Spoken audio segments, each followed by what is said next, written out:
Reflexiones de un mayómbero. Tata Ngombo.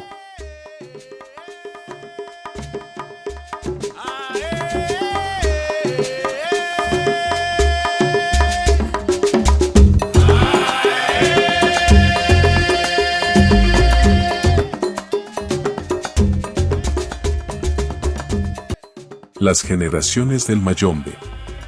Hoy, voy a hablarles un poco sobre las generaciones del mayombe. Es importante que cada munanzo tenga su propia valoración del mayombe más allá de lo que los historiadores nos puedan contar. Por ello, lo que voy a contarles hoy es una opinión netamente del munanzo en Bamsa en Pemba Quiñula en Toto. Por tanto, no esperes que sea la opinión de tu padrino, algún tata famoso, algún escritor o escritora famosa, y mucho menos la tuya. Sé que suena mal que lo diga de esta manera, pero siempre está el tata sabelotodo que le gusta sobreponer sus opiniones sin respetar las opiniones de los demás.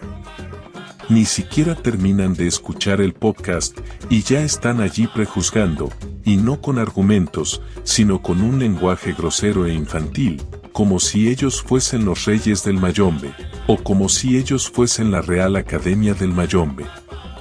Es muy feo abrogarse la verdad absoluta. Así que simplemente lo que les voy a contar es mi opinión, es un punto de vista y nada más.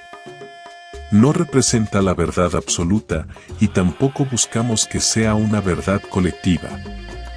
Así que no se molesten en juzgar mi opinión. Nada me haría más feliz que cada oyente y tata que me escucha tenga su propia opinión sobre este tema. Así que empecemos a hablar sobre el mayombe desde nuestro punto de vista y cómo nos los han enseñado nuestros mayores.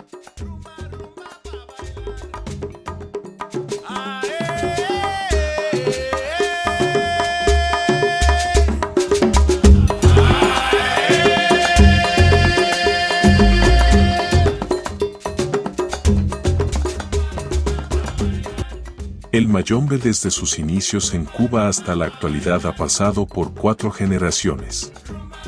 Aclaro que nosotros le decimos generaciones mientras que otros munanzos suelen llamarlos como ramas del mayombe. Así que hablemos de la primera generación, la cual llamaremos mayombe. Está de más explicar el origen del mismo, creo que todos ya deben saber cómo llegó este culto a Cuba. Una de las características principales de esta primera generación era lo cerrado que eran con sus prácticas. Los extraños o las personas ajenas al culto no tenían acceso a este conocimiento.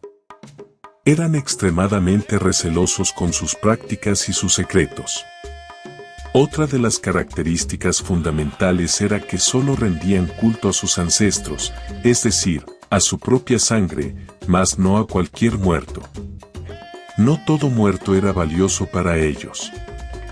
Aquí la línea o linaje era vital, con lo cual podrás deducir entonces que los empungos no tenían relevancia para esta primera generación. No existían, para ser más preciso. En la primera generación del mayombe, el conocimiento estaba en el enfumbe, ancestro, y este conocimiento les daba el poder de controlar las energías primarias de la naturaleza, con las cuales hacían sus embrujamientos. En la primera generación del mayombe, nunca hicieron una aparición pública. Solo sabían de su existencia quienes pertenecían a estos cultos. Tanto era el secreto del mayombe que las líneas o linajes que se formaron en aquellos tiempos ignoraban la existencia de otras líneas o linajes. Sé que muchos historiadores y escritores famosos hablan de una supuesta enganga madre de todas las engangas en Cuba, pero según mis ancestros eso sería ilógico. A Cuba no solo llegó un bantú con el conocimiento de cómo fabricar un enquisi, sino que llegaron muchos bantúes que tenían ese conocimiento y fueron colocados en diferentes ingenios o barracas de esclavos. Incluso estos no solo llegaron a Cuba, sino a otras tierras en el continente americano. Y que estos poseedores de tales secretos, al ver morir algún bantú de sangre guerrera, aprovechaban el momento y creaban sus enquisis para poder usarlo contra sus amos o sus enemigos. Mas no era que todos los bantúes esclavos del ingenio participaban en el armado del Enkisi y allí empezaban el culto. Según mis ancestros eso no sucedió así. Tata Manfuita, mi abuelo, me lo explicó con la siguiente historia, que ha pasado de boca en boca entre mis mayores. A Cuba llegaron 2 hermanos guerreros de una tribu conga, internados en el ingenio como esclavos. Eran maltratados y humillados, la vida dura que llevaban dentro del ingenio les hizo querer escapar de ese infierno creado por los blancos. Una vez que los hermanos lograron escapar rumbo al monte, se internaban allí y trataban de sobrevivir, pero eran perseguidos por sus amos, cazados como perros, como bestias salvajes, pocas veces eran capturados vivos. El hermano mayor de estos 2 guerreros, siendo este el más habilidoso en el arte de la guerra y conociendo el peligro que los acechaba, decidió pactar con su hermano y hacer Enkisi para así protegerse y cobrar venganza. Una vez acordado todo, en una noche, el hermano menor tomaba en sacrificio a su hermano mayor y formaba Enkisi, que lo protegería de sus enemigos. Así nos las contó mi abuelo Tata Manfuita para que comprendiéramos un poco cómo se formó cada línea o linaje. Por supuesto, he omitido gran parte de la historia, como los nombres de los hermanos, el ingenio donde estuvieron y el año de donde sucedió, además de otros secretos que van inmersos dentro de la historia. Mi intención no es divulgar esta historia sino hacer más fácil la explicación. Dentro de los ingenios y barracas de esclavos, más de un bantú, por su odio a sus amos o captores, hicieron sus pactos entre guerreros, formando así varias líneas. Afirmar que en Cuba surgió un solo Enkisi o hablar de un primer Enkisi sería como tentar a la verdad. Solo un ingenuo podría pensar en ello. El mayombe en Cuba no nace por amor al culto o por una necesidad de sus tradiciones, sino de las entrañas del odio hacia el blanco, para defenderse, para buscar una forma de sobrevivir, de escapar. Por supuesto, que la cultura jugó su papel, pero no fue tan relevante como lo fue el odio que sentían los negros de ese entonces hacia los blancos. Y es ese odio el que le dio la fuerza a los Enkisis para llegar a hacer las proezas que muchos historiadores narran en sus libros. Para un cristiano conservador, sería el mismo diablo en un caldero. Y estos Enkisis eran heredados por su misma línea, de padre a hijo, o alguien de extrema confianza, siempre y cuando los uniera el mismo sentimiento del odio. Y algo que deben tener en cuenta, este mayombe no era usado para curar, o para hacer el bien, o todas esas cosas que se hacen hoy, como limpiezas, amarres y todas esas cosas que muchos creen que es parte del mayombe. Eran única y exclusivamente para ir en contra de sus enemigos. Eran enfumbes hechos para la guerra, para la batalla, para matar a sus enemigos. Eran la manifestación absoluta del odio y de la sed de sangre. Por ello, el miedo que generaron en su época era bien justificado. No se ganaron su fama simplemente por sacrificar animales, sino porque sus actuaciones eran fuera de todo contexto ético y moral. Muchos de los Enkisis creados no tuvieron herederos o algún sucesor, ya que no todos corrieron con la misma suerte. Pero algunas de estas líneas o linajes sobrevivieron en Cuba, pasando de padre a hijos o en su efecto a alguien cercano o de confianza al enfumbi.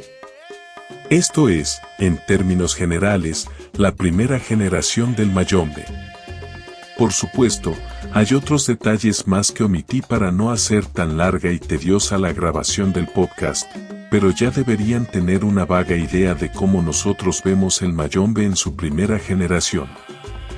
Esto ha pasado de boca en boca de mis ancestros hasta nuestros días, que difiere muchísimo de lo que está registrado por los historiadores o del conocimiento que manejan la mayoría de los tatas. Por supuesto que son y serán realidades diferentes. No con esto quiero decir que los historiadores están equivocados o que nosotros tengamos la verdad. Nada que ver. Estoy seguro de que los historiadores retrataron una parte de la historia a la cual ellos tuvieron acceso y era en su momento la más popular.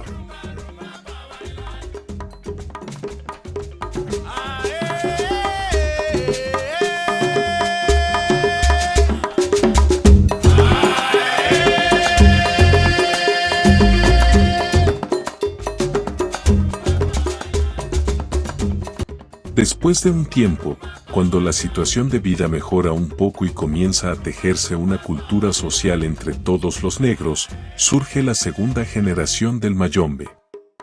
Esta segunda generación, conocida como Mayombe Malongo, fue la más negada de todas. Pasó casi imperceptible como generación, pero fue la que abrió las puertas a los cimientos que hoy conocemos como Mayombe. Aunque se autodenominaron Mayombe Malongo, con el tiempo decidieron usar solo la palabra Mayombe, lo que ha llevado a una escasez de información con ese nombre. Sin embargo, algunos munanzos continuaron identificándose como Mayombe Malongo. Es importante aclarar que los nombres de cada generación no fueron inventados por nosotros, sino que fueron utilizados por esas mismas generaciones. En el caso de Mayombe Malongo, con el tiempo decidieron adoptar simplemente el nombre Mayombe, aunque algunas líneas aún se identifican como Mayombe Malongo. Mayombe Malongo actuó como un puente entre el culto a los ancestros y la cultura mestiza de la época.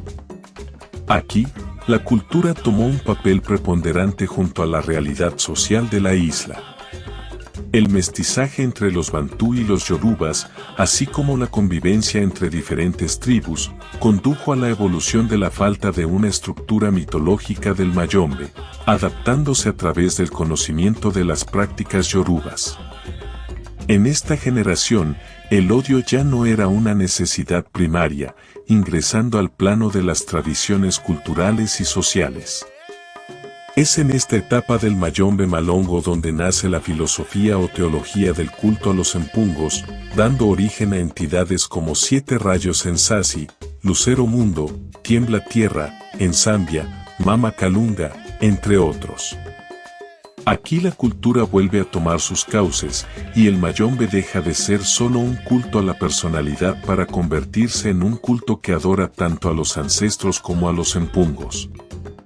En esta generación del Mayombe Malongo, se originaron la mayoría de los tratados conocidos y se formalizaron los rituales ceremoniales, proporcionando así una estructura al culto del Mayombe. Para muchos, esta generación marca el comienzo del Mayombe tal como lo conocemos. Sin embargo, la primera generación del Mayombe sintió que sus secretos estaban en peligro cuando apareció esta segunda generación, considerándolo una traición. A pesar de las críticas y la vigilancia de detractores, el Mayombe Malongo, una vez consolidado, comenzó a atraer adeptos. Es importante destacar que esta generación no se autodenominaba conscientemente como Malongo, sino que se asumían como los mayomberos originarios, el principio del Mayombe. Muchos tatas se consideran Mayombe puro haciendo referencia a esta generación de Mayombe Malongo. Durante el apogeo del Mayombe Malongo, surgieron varios munanzos, pero no todos sobrevivieron. Solo aquellos con alta reputación y una gran cantidad de adeptos lograron mantenerse. Con el tiempo, los practicantes del Mayombe Malongo se dieron cuenta de que la mitología que adoptaron los limitaba, ya que estaban atados a un linaje que les impedía crecer económicamente. Aparece entonces el comercio religioso, adaptando el derecho de los yorubas. Paralelamente, se gesta un pacto entre el Mayombe y la regla de Ocha, permitiendo el cruce de cabezas entre ambos cultos. Los detalles de este pacto se mantienen en secreto, aunque se sospecha que la codicia por dinero y fama fue un factor motivador. Este pacto generó la expresión palo cruzado de manera acusativa y despectiva, ya que no todos los mayomberos malongos estaban de acuerdo. Finalmente, la descentralización del poder en Mayombe Malongo llevó al surgimiento de la tercera generación de mayomberos.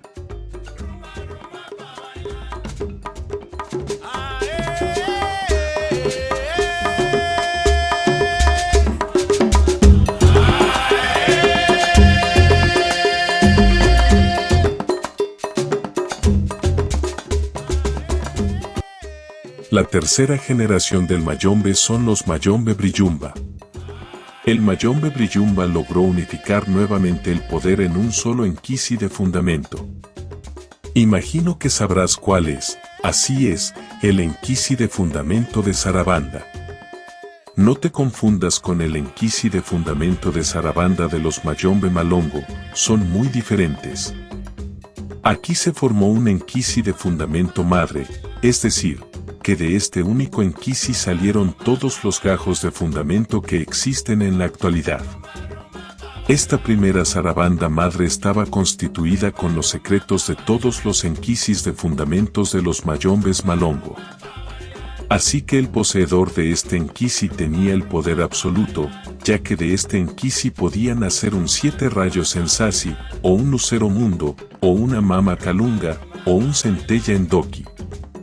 Al momento de hacer un bilongo ya no era necesario buscar un enquisi determinado, sino que ya allí en su Sarabanda tenía todo. Su popularidad fue como pólvora en fiestas de fin de año. Esta tercera generación de mayombe Brillumba siguió conservando la mitología mayombera de los malongos y sus ceremonias ritualistas. Aunque tenían algunas diferencias, siempre conservaban la esencia. Pero no todo es color de rosa para los mayombe Brillumba. Se despojaron de algo vital que, a pesar de todo, los mayombe malongo aún conservaban, la línea o linaje. Los Brillumbas, para tener el control absoluto en un solo enquisi de fundamento, renunciaron al poder del enfumbe o a los ancestros. Esto les dio la posibilidad de crecer aún más en sus practicantes, centrándose en el poder de los empungos. Para comprender mejor, debo explicar lo que es una línea o linaje con un ejemplo de nuestro Munanzo. Tata Manfuita, mi abuelo, ha de ser mi enfumbe regente. Tata Emaga, mi padre, será el enfumbe regente de mi hijo, y yo, Tata Engombo, seré el enfumbe regente de mi nieto. Esto ha sucedido desde el inicio de nuestra línea o linaje hasta la actualidad. A esto se le llama línea o linaje del mayombe. Cada vez que el dueño legítimo muere e integra la cazuela, evoluciona con el conocimiento que ese nuevo ancestro aprendió de la época en que vivió, y será usado por el nuevo dueño del caldero que está en línea de sucesión. Fue la generación de los mayombe malongo la que dio inicio a una nueva interpretación de la línea o linaje. Establecieron que el linaje o la línea debía ser por la casa o munanzo donde se iniciaba al nuevo practicante. Ellos decían que el linaje o línea debía venir más por el lado del empungo y no del enfumbe ancestro. Sin embargo, los mayombe malongo conservaban que solo podía usarse un enfumbe que haya pertenecido a su munanzo. Con ello, pasaron de un ahijado a 10 ahijados dueños de un caldero, independientemente de si el nuevo enfumbe sabía o no, lo cual era secundario para ellos. Lo importante era que en vida pertenecieran a la misma casa de palo. Con la aparición de los mayombe Brillumba, profundizaron en la idea de que el enfumbe no tiene poder, que el poder venía de los empungos. Crearon un tratado que les permitía tomar a cualquier muerto de cualquier cementerio y hacer pacto. Con esta nueva idea y reforzando a los empungos, un tata del mayombe Brillumba fácilmente puede llegar a tener no solo 100 ahijados, sino miles. Es aquí donde el comercio religioso duplica sus ganancias. Ellos asumen literalmente la idea de los mayombe malongo de que el linaje es de la casa de palo donde te inicias y lo demás es un lujo. Eso garantizaba que cualquier muerto podía ser obligado a pactar y trabajar el oficio de palo. Por otro lado, dieron inicio a los gajos de prenda, cuyo propósito era establecer una única forma de montar un enquisi, el enquisi de lucero. Debía ser igual en Cuba que en Venezuela o Puerto Rico, ni un pelo más ni un pelo menos. Debían ser réplicas exactas. Esto se permeó tanto en nuestra actualidad que vemos en las redes sociales a tatas desarmando enquisis, diciendo que está bien y que está mal, que si le falta un pelo o le puso una uña de más. se volvieron auditores de los enquisis en los Munanzos, y se han creado asociaciones que certifican o no la autenticidad del linaje de un enquisi de fundamento. La generación del Mayombe Brillumba popularizó al Mayombe como nunca antes se había visto. Pasaron de miles de practicantes a cientos de ellos. Poseen un tratado donde al enfumbe que se cogió del cementerio se le da sombra bajo el enquisi principal y éste sigue el camino de palo. Este es el argumento que muchos dan sobre por qué se sustituyó el linaje o línea en la generación de los Brillumbas. El Mayombe Brillumba no hace cambios en la mitología como tal, aún la mantiene. Sus únicos cambios son devolver el poder absoluto a un solo enquisi, estandarizar el montaje de los enquisis y abolir el linaje de facto del enfumbe. A pesar de esta nueva imagen, se veía inmerso en críticas por parte de sus detractores, como la religión católica. Esto afectaba al Mayombe, ya que la mayoría de los practicantes venían de la fe católica. Eso creó un caldo de cultivo para la cuarta generación del Mayombe, que son los Mayombe Quimbisa.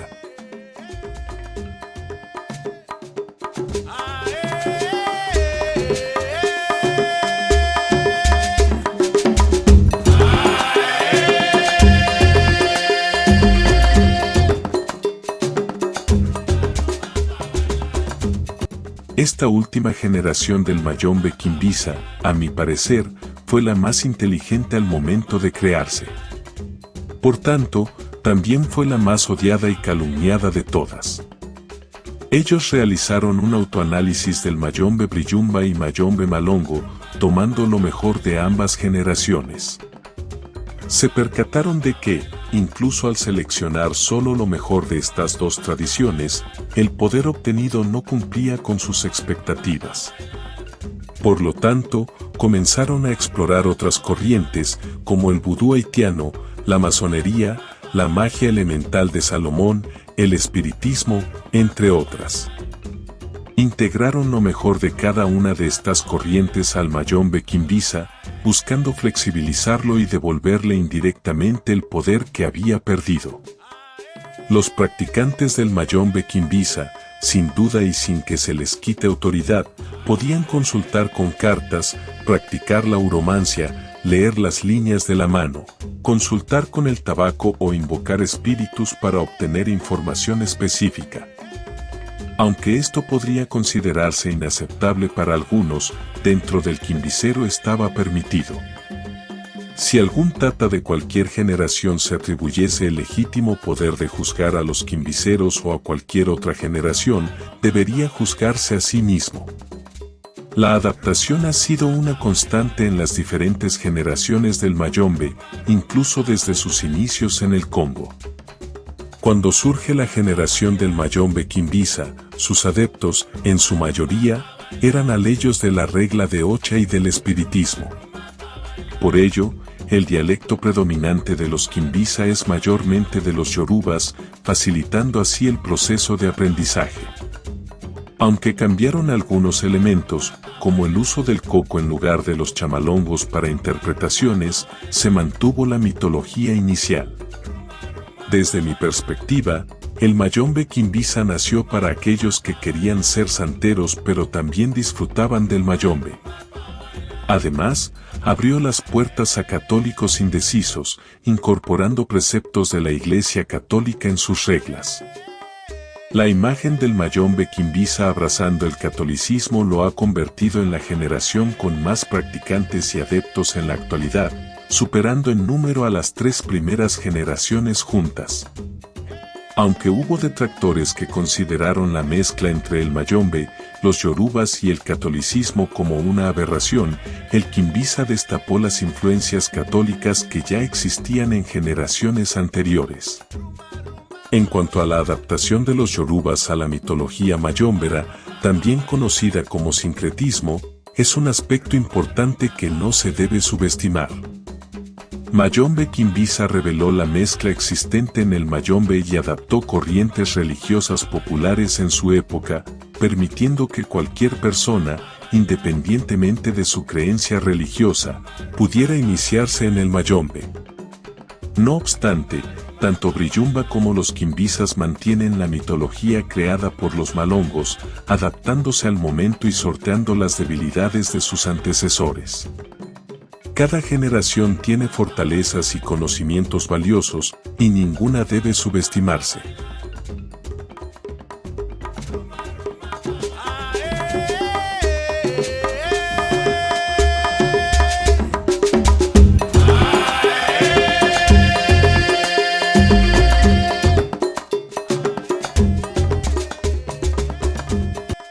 En la actualidad, se gesta la quinta generación, la cual aún no ha revelado su nombre. Esta nueva generación se caracteriza por la transición del mayombe de un culto a una religión similar a la yoruba o la católica. Se permitirá la iniciación de cualquier persona, con la única condición fundamental de poder pagar el derecho. La universalidad del conocimiento será crucial, donde todos deben aprender lo mismo y seguir las prácticas al pie de la letra. La figura del enfumbi cambiará, y cada casa o munanzo tendrá un solo enfumbe al cual todos los iniciados harán pacto. Esta quinta generación también busca eliminar prácticas ilegales, como la búsqueda de muertos en cementerios y el mal uso de animales sacrificados, respondiendo a leyes civiles cada vez más estrictas.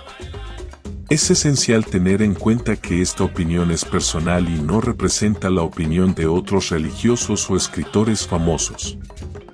Invitamos a la reflexión y a la búsqueda de raíces propias, independientemente de lo que dicten historiadores o tatas famosos.